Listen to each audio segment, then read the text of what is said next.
celebrating the baby boomer lifestyle. This is Boomer Life with Stirling Faux on AM650.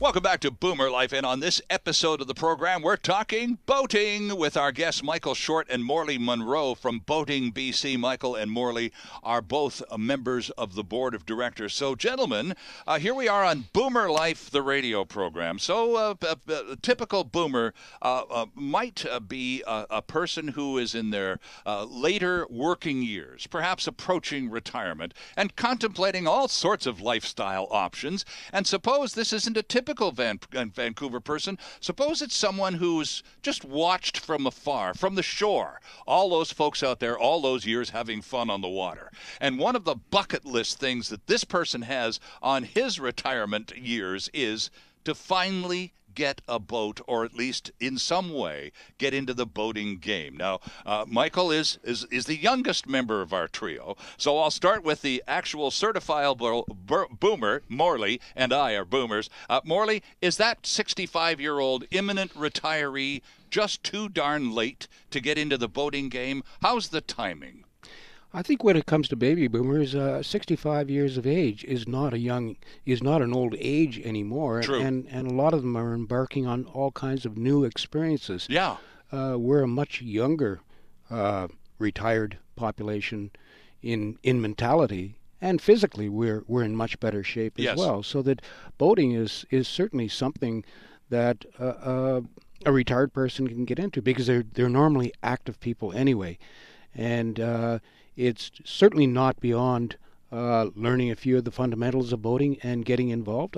We've seen retired people that have never had boats before in their life get totally captivated with boating, and they take all the courses and they learn everything, and they go on cruises as far as Alaska and do a lot of local boating and get into all aspects of boating and take their immediate family, take their grandkids with them, so that there's a full life in boating for retired people. Interesting. Now, Michael Short from Vancouver Marina, you were mentioning during the break that down at your place, boomers are all over. It's their hangout for a lot of them. It is a hangout. It's the lifestyle, and it's not always about untying the boat and going boating every day. A lot of the times, it's just about coming down to the boat, and whether it's installing a new piece of gear or doing some polishing and waxing on the boat. It's a home away from home. Right. Yeah. And Morley, that's an interesting, because you mentioned your grandkids, and most boats of any size, especially if you're going to take them out on the salt water, most boats have some kind of overnight capacity. You can do with a boat what you would do in an RV, except we have a little more freedom. Yes, this allows grandparents, when they get the kids for a weekend, or allow their kids to have the weekend off, to be able to take, a couple grandchildren for the whole weekend, overnight on board the boat, or take the grandchild out for the afternoon and just fish, or let them wander around the docks, obviously with a life jacket on. Sure. And it gives the grandparents a chance to bond with their grandkids, and obviously give their kids the day off. Well, I was just going to say, and not only, and for those little landlubber squirts, my gosh, it's just fantasy land come true to be off with grandma and grandpa for a few days, but on the water having all sorts of fabulous adventures. That's remarkable stuff. Young kids automatically glued to the water. Very few kids have I seen where they actually have a fright for it. Right. If they're brought up in the proper culture of the water. Like, obviously not thrown in the water. Well, that's true. But Mike, you grew up literally from the time you could walk. You learned to walk, part of it on the docks down at your dad's shop. Exactly. And my best memories are always of us on the boat. I had some folks come into the marina yesterday who've been customers of mine for 20 years, and she was telling me about her 4 grandkids that they have now, and I've seen, I've been when their kids were growing up. Now they've got grandkids. Okay. And she said that, one of their youngest grandkids, he's got it all lined up. He says the first thing in his year is Easter, then it's his birthday, and then it's boating season with grandma and grandpa, and then it's Christmas time. Oh boy! Right. So it's all comes for kids. Getting this whole getting into the water and bonding with your grandparents is huge. And Morley, you had a great line when we were having a coffee a few minutes ago before we started the program. You were talking about yellow and white lines, and I would appreciate your repeating that because it says a lot. The dimension that I see about boating is the freedom aspect of it. Whereas with other recreational vehicles, you're following a white or a yellow line. Right. Where once you break free from the marina, there's not a lot of restrictions in boating. Obviously, there's islands that you have to watch out for and other boats, but there's not a lot of that. So there is that sense of freedom of going in every which way, any which way you want to go that particular day. Do you want to go north, south? Do you want to go fishing? But it's the exhilarating feeling of knowing that you're not being constricted, and it's also a wonderful way of sort of getting rid of the rat race and being totally in a scenic area, almost being at one with nature. So there's a lot of dimensions to boating, whether it's just a bunch of guys getting fishing, or a family weekend together, or whether it's a case of one individual just finding a quiet cove and anchoring there and let the world go by for a couple of days. Being calm, yeah. That's right. And Mike, you were talking about this earlier too. You said you've got a fuel stop right there under the Burrard Street Bridge, for crying out loud. And you talked about this calmness being on the water presents. You're down there and you're filling up boats as they come in and out, and it's all very calm. Right above you is absolute mayhem, the morning rush hour on the Burrard Street Bridge, and you're a couple hundred feet below on the water. Life is just a whole lot smoother. It's a different world. Yeah. It's a different world. If I'm out there at, I tell people they think I'm crazy because I like getting up early in the morning, but if I'm down there at 6 in the morning on a beautiful sunny morning and you hear the traffic up above you, right, but it's just dead calm, and looking out, I look west over the water towards the Gulf Islands. I mean, it just doesn't get any better than that. Right. Guys, is boating affordable or is it ridiculously expensive? A sinkhole for your cash. There's such a spectrum of opinion on this. I thought, okay, got two guys from the directors board of Boating BC in my studio, so why not ask them point blank, is boating affordable? Morley?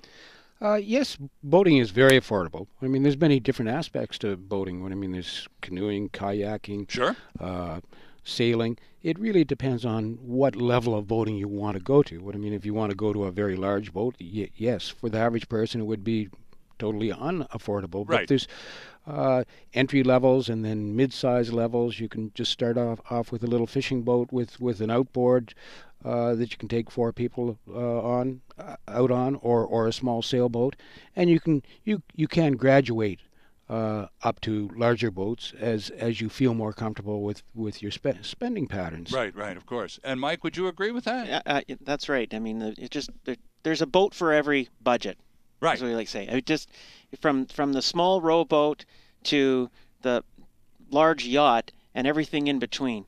So the best thing to do is to figure out what your needs are and then get talking to some local boat brokers and dealerships and be straightforward as to what your budget is, and they'll find the right boat for you. Right, and I suppose it's a bit of trial and error too. It's like buying a car. You don't always buy the right car the first time, and so you might buy a little too much boat, Morley, or a little too little boat, and find that first purchase is not quite right, but gee, the lifestyle's pretty good. I just need the right craft to work for me. So you experiment a little. Well, we see it quite a bit where people will. And older people that are getting into boating will buy a smaller boat and get out on the water, and then all of a sudden they come back and they buy a considerably larger boat. Right. And part of it is that they didn't feel that they would be able to commit to it, and all of a sudden they find themselves absolutely loving boating and saying, this is all about us. We have to get a larger boat. We want to expand this recreation a great deal more, and that's exactly what they do. Interesting. Now, I guess, Mike, in some cases people buy a smallish boat because, well, I think I could probably park that one. Anything bigger than that, and it's going to take me all day to pull it into a slip and find out, oh, come on, it's not that hard at all. It's just like I always tell people that are having difficulty on their first couple of times is practice makes perfect. Doesn't matter what type of motorized vehicle you're trying out, if it's a car for the first time, or if you're trying to fly an airplane, or you're trying to drive a boat. Right. It's all the same. You have to practice. And size, I've seen new boaters get into a large boat and do a great job, and I've seen old boaters get into a small boat and do an awful job. So it's just practice. Now, you mentioned, you talked earlier about being exposed, because you've been doing this all your life, Mike, about people, by and large, here in British Columbia, being in some way exposed to the water, and that's I think that's a fairly safe statement to make, but not everyone is. And for those people who don't have a lot of exposure to the water, some of them are kind of leery, Maury, about boating because, well, they're not very comfortable on the water, period, and so they just think it's dangerous. Do you think it's dangerous, even for a non-swimmer? No, because whether you're a swimmer or not a swimmer, you should be wearing a PDF. And there are PDFs that automatically inflate, so that they're not this big, lumbering, cumbersome thing that we would have worn 40 years ago on boats. And at the same time, there's all kinds of safety equipment on boats. Right. And there's not a big learning curve to learn how to use a fire extinguisher or a throw rope, right, or a bailing bucket, or how to put the PDF on a grandchild or friends aboard the boat. Right. So we're calling life preservers in 2014 personal flotation devices now, aren't we? Exactly. And they're a lot more comfortable, Mike. And Morley's absolutely right. Those big clunky things with the big thick necks that you used to have to wear when we were kids, they were horrible. And they were hot on a sunny day, They're too. a thing of the past. Yeah. Mustang makes a one that goes right around your waist. You don't even know it's there. Right, and that's what the water skiers tend to like, yeah, right? The waist belt kind of thing. Yeah.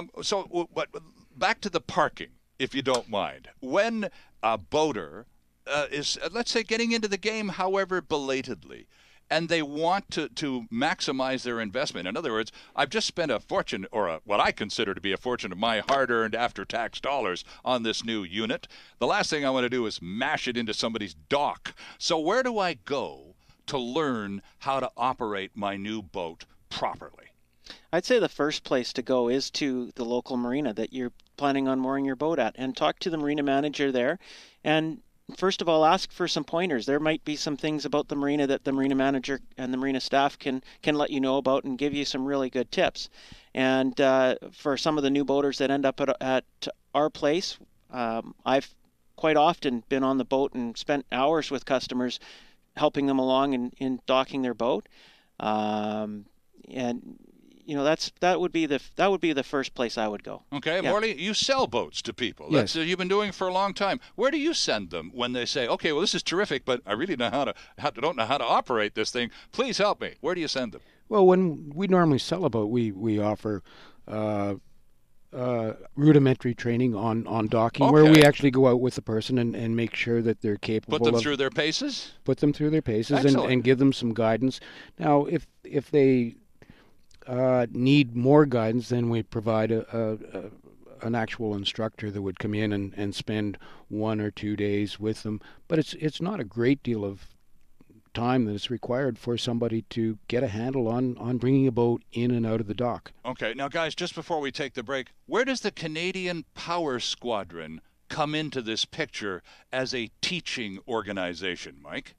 The CPS provides all kinds of courses that run in most communities around the Vancouver area. A lot of